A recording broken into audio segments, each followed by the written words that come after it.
Bismillahirrahmanirrahim. Dear students, Assalamu alaikum. Today we are going to start another important topic of general math, that is age problems. अब आज के topic की एक ख़ास बात यह है कि इस टॉपिक के हम देखेंगे कि कोई एक प्रॉपर फार्मूला नहीं है। इसको सॉल्व करने के लिए हमारे पास कोई एक प्रॉपर फार्मूला या कोई हमारे पास कोई प्रॉपर ट्रिक नहीं है। ये क्वेश्चन या ये टॉपिक वाहिद ऐसा टॉपिक है पूरे जनरल मैथ में कि जिसमें हमें सबसे ज़्यादा कॉमन सेंस यूज़ करना है।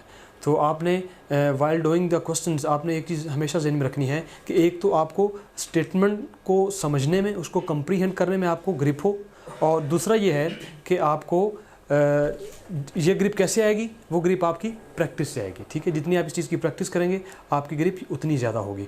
तो वैसे तो हर लेक्चर के लिए प्रैक्टिस की ज़रूरत होती है, लेकिन for this topic as problems I will recommend you people to do as practice as you can. ठीक है, तो चलें अपना लेक्चर स्टार्ट करते हैं।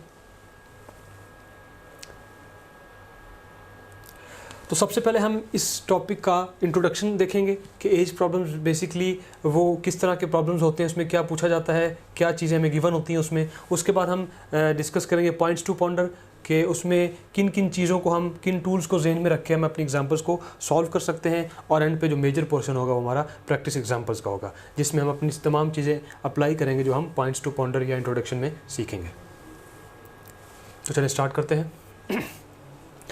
In age problems, we are provided with some data about ages in the past.